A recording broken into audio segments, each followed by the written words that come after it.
Dili man tanang love story, happy ang ending. Dili puros kalipay ato ang mafi. Napoy kagol, og naay kasakit. Pero nganong gusto lang gihapon ta ma in love, despite sa tanang pains na to ang nagyan. Why? Ngano? Maybe because the person who became the cause of your pain would also be the reason for your happiness. Hi bye, ug sa tanang mga naminaw karon. Itago lang ko sa pangalan na Krisha. Og 28 na ko karon. Og gusto lang na ako i-share sa inyo ang ako ang story. Taga Sibur ako, og diri pod may nagkaila aning ako ang pinalanggang laki. Way back years ago, nagpuyo mi sa usa ka village. Dili lang ko musulti kong asa, pero dili yun siya as in nga sosyal kayo na village. Naidagko na balay, pero naa sa tubangan jud. Then ang mga gagmay rang balay ang nasuluyo. Unya, located mi diha sa Mayloyo. Sumoto nga Saturday to siya, ug bag-o ra jud ko kamatato. Nakamata ko tungod sa kasaba sa gawas. Motong mimbangon ko og milili ko sa bintana kung naunsa sila. Miabot na daytong amo ako nung bag-ong silingan og kilid ra jud sa mua. Gitabangan pud sila sa muang ubang silingan ug sa kuang papa sa pag-alsa silang mga gamit. Moto nga nag-ilis ko og minaog kay gusto pud ko makita sa muang mga bag-o nga silingan. Sa dihang busy kay silang tanan, nadyo isa ka lalaki nga nagpa-twinkle-twinkle sa akong mata. Taas siya, guwapo og moreno. Lami pa jud kaayo og mga muscles. Bitaw. Sumotong ako ang gikuhit akong mama og nangutana. Nga ma, mo na siya tong bagong silingan. Kanang taas na gupuhon. Tuba akong mama, oo day. Murag kinamagawangan siguro na siya. Tubag ko nga, diin na sila gikan ma. Tubag akong mama, nga taga Davao daw na sila. Ilang parents diri man na-assign, mo nang namalhin sila diri. Sumoto nga sugod ato, magsige na jud kog li sa bintana. Magpaabot na mogawas na siya sila. Ambot ng podoy, pero malipay jud ko kung makakita ko niya. Dili kumpleto akong adlaw kung dili ko kita niya. Feel na ko kay mibalik na ko pagka teenager ani. Sumoto, nga isa ka gabi ana, naglabay kog basura sa gawas og mihapit pud kog tan-aw sila. Nagtutok ra jud ko sila og sa dihang miabliman ilahang gate og migawas siya. Naratol jud ko motong mitalikod na dayon ko ug padulong na unta kog sulod sa mua. Iyaha man kaha kong gitawag so may atubang ko. Mingon siya sa kuha, nga miss, imuhang 20 pesos na taga. Sumoto nga nikuot po dayon ko sa kuwang bulsa ug nawala jud ay. Ako aday gikuha ang 20 pesos siya. Ug mingon ko nga, thank you ha. Nalimot ko nga magpa-load manday ko. Salamat kayo. Aris ako. Nagdali-dali din kog lakaw paingon sa tindahan. Pero mingon pa siya sa kuha, ngay miss, pwede ko mukuyog nimo. Naapod unta ko'y paliton. Wala ko kabalo kong asa ang tindahan dari. Nakurat jud ko gamay. Pag mitubag ko nga, sige. Naaraman sa unahan ang tindahan, inigiliko diha sa eskina. Tubag din siya nga, ako di ay si Kent. Ikaw? Nitubag pud ko nga Krisha. Dayon nag-shake hands ming doha. Didto na dayon nagsugod ang tanan. Nagkasuod miniya og siyang manghudpot. Nag-adtuan pud na siya sa mua. Kaniday si Kent kay 25 na. Pero nag-eskwela lang gihapon siya. Kay nag-usab-usab man og kurso. Moong dugay nakagraduate. Ako kay nag-work na ko ani.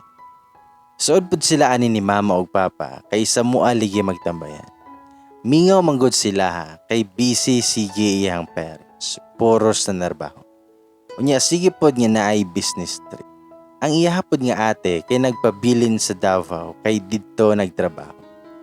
Ang iyahang mama kay nagpari-assign jud og toyo dari sa Cebu kay ilahang papa diri man ni-assign. Aron pod nga magkuyog gihapon sila. Ang naa sila sige, sila ran duha siyang manghod na babaye na si Shena. Tagaabot jud nako sa mua nga gikan sa trabaho. Naa jud na sila siyang manghod sa hay kay Sharesa. Sayo man ko permi muli kay wa may love life. Bitaw. Inig-abot nako magduwa mi cards, Millionaires Game ug uban pa nga board games diha. Maora jud nay lingaw namo usahay og tabangan pud nako iyang manghod sa mga assignments. Bilib pug ko aning tawhana kay wa jud ko kita nga nagtuon siya. Hinoon dagko man pud kuno siya grado. Sa moto nga milabay ang mga adlaw, August na to. Mao jud ni ang month na dili nako makalimtan. Nanawag na iyang manghod nako. Gabi na kayo to. Mga around 11 PM naman siguro to. Mingon ko nga, day, unsa man, nakay problema? Si Kent kay madungog na nako nga saba kay sa background. Ug mingon nga, gara jud siya. Then mingon si Sheena, ngate, na ako'y isulti nimo. Then may katawa siya. Madungog jud nako si Kent nga miingon sa background niya, ayaw ba? Isumbong ti kang mama ba? Matumingon ko, ngano mo diha? At may tubag si Sheena, ang halate, si kuya ba? Kay ko ante. Dayon perting katawa. Og nadungog na lang nako nga gikuha ni Kent ang cellphone. Og napalong kini. Nahibong na lang jud ko kung ngano to sila. Ambot kay napawong man og galit so natulog na lang ko. Pagkaugmaan na nanilhi ko sa gawas, og dako kayo og ngisining si Sheena. Na good morning siya sa kuha. Umitubag ko nga, ka-alive ba good na to ba? Morning pod. Unsa di mo gabi day? And then may katawa si Sheena og mingon, ay dati, si kuya ba? Tubag ko nga, unsa man day mo hang kuya? Nitubag si Sheena, nga nagka-crush si kuya nimo. And then may katawa siya. Ug mingon na, ngate, ayaw ba pagsaba ng kuya kay mapatay jud lagi ko. Wala jud ko katingog og kalihok pagkadungog nako ato. Grabe kakusog sa pitik sa kong heart na mura kog mabungot. Syempre oy, kay tungod sa kalipay og kakilig. Sugod ato maokwarda na jud ko basta nasiken. Labi na kong naayang manghod kay magsigi og panungog. Moapil pud ra ba akong mama og papa. Pastilan na lang jud. Dayon ni abot ang Domingo. Nagkuyog miani nila og panimba. Paghuman na magsimba na nanghid ko nilang mama nga mohapit sa ako sa National Bookstore kay na ako'y paliton. Og paunahon na lang nako sila og uli. Palakaw na unta ko ato pero gikuptan kong Ken. Kay mo kuyog po siya nako, kay naapod ko na siya ipaliton. Sa moto nga napuno mi og sungog nilang mama og sayahang manghod. Pag-abot na mo sa National, samtang namili kog mga libro dito, siya pod kay naa sa kong kilid kay dili jud may mutang. Sa moto nga ako siyang giingnan, nga okay ra ka Ken? Nganong gipaningot man kag taman, na aircon man eh. Naunsa ka? Tubag siya nga, ha? Dili oy. Kana siya. Na ako'y isulti nimo ba? Itubag ko nga, unsa man? Tubag siya nga, unsaon man oy. Kanang ayaw kalain na. Basin dili nakamanagad na ko ba? Nakagets na ko gamay o gikulbaan jud ko og maayo. Huwag ako siyang giingnan. Unsa day na Ken? Pag sure diha oy, makulbaan man pud ta. Ug nganong dili man ko managad nimo. Muratag bata na. Ug mingon siya nga, I like you. Og nisiga ako ang mata. Og mingon si Kent nga, I have a huge crush on you. And I think I'm falling in love with you. Is it okay with you if manguyab ko nimo? I already asked tita and tito about this. And okay ra nila kung musugot ka. Pero walay pressure. Handam ko magpabot. Pero mitubag ko nga, ulaw ka balo. I don't know. Pa-hard to get pud ko kuno kay. Nga siya, please, just give me a chance. Pag mitubag ko nga, sure ka Kent? Kung sure ka sige, sugot ko nga manguyab ka. Manguyab pa. Magmingon siya nga yes. Pero gihinay ra niya. Magmingon siya nga, thank you siya. Dili jud ka magmahay. Sa moto nga sweet jud kayo ni si Kent, though dili siya parehas sa mga manguyab na magdala og chocolates, flowers ug uban pa diha. Kay kabalo man siya na dili og kanana. Mas gusto magud nako na makita jud ang effort sa tao na dili paagi sa mga yunana. Mas importante jud sa kuha ang time ug effort. Moto nga sulod sa 4 ka buwan ang pagpanguyab niya. Mutabang og luto ni mama, then usahay kay mutabang ni papa kanang naay mga pangayuhon na guba dari sa balay. Dayon mag-movie marathon pod. Then kung manlaag mi, kay diha lang sa park, kay dili man ko gusto na mugasog-gasto siya. Unya allowance niya ang gamiton. Unya dili man pod siya musugot na ako ang manlibre. Nalipay jud ko niya kay sayahang pagpanguyab. Giapil pod niya og panguyab akong parents. Ug mo dyan ay importante sa tanan na dako siya girespeto sa kong ginikanan. Sumoto, nga after 4 months, ako na dyan siyang gisugot. Kay nakita na ko dyan kung unsa siya kaseryoso. Ug love na pod na ako siya. So unsa pa man ang tugayan, diba? Hangtod milabay ang 11 months ug going strong ang amoang relasyon ni Ken. Maskin busy na po siya kay graduating naman ni siya. Mangita lang yapon na siya og paagi na magkita mi. Taga-uli anak niya gikan sa klase, mahapit na siya sa balay. Magdala og pasalubong like orange, apple, mais, tsaki, Yakult to sa high pizza. Kay maumpo na ako ang request if mangutanan na siya kung unsay gusto na ako. Happy kayo ko niya. Tanang kinaiya sa laki na akong gusto na adjud niya. Ug maintag siya na jud ang para sa kuha. Pero, naa-joy hangganan ang tanan. Miabot ning adlaw na akong gikahadlukan.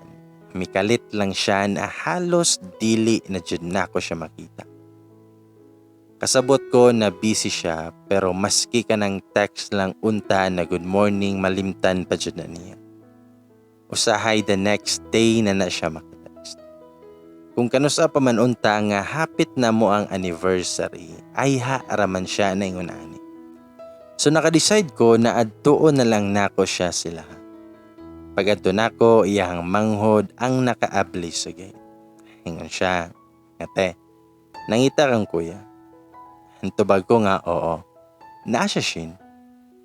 Tubag siya nga, "Halate, wala ra ba si kuya?" Tubag ko nga, "Mao ba? Wala man good mi text, unya dili pud siya mo reply. Kabalo ka kung asa tumadto." Tabag si Sheena, "Hangate, na ako'y isulti sa imo. Kabalo ba adjud kayo kate naganahan kay kunimo.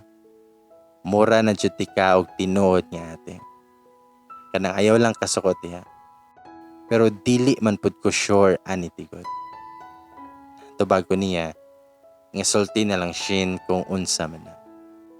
Tubag siya nga, "Te, katong last week, mianhi man to dari sa balay ang ex ni kuya. Og nag-istorya sila. Pero naghilak man to si Ate Ana.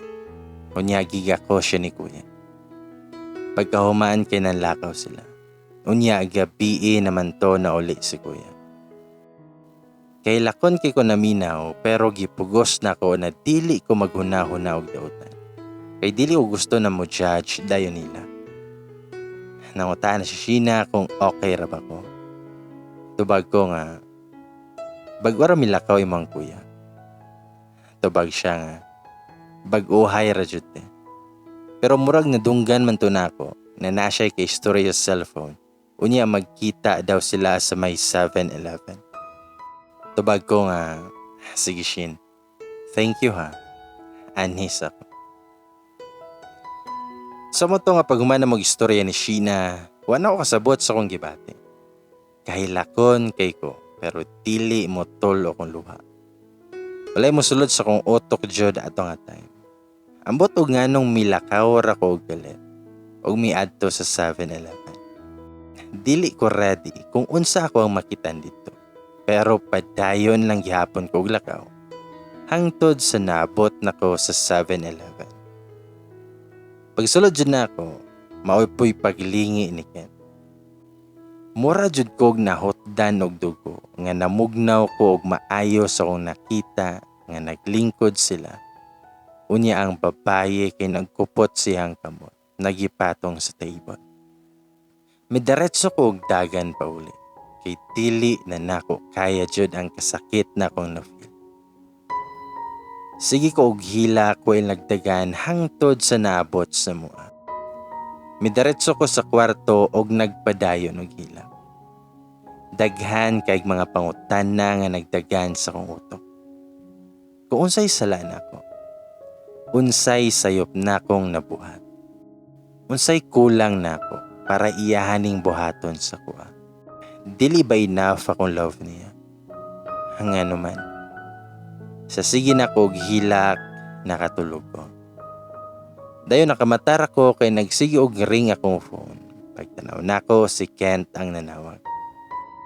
Nagduwa-duwa kung tubagon ba nako or dili. Kay wala pa nawala ang kasakit ug akong kalagot niya.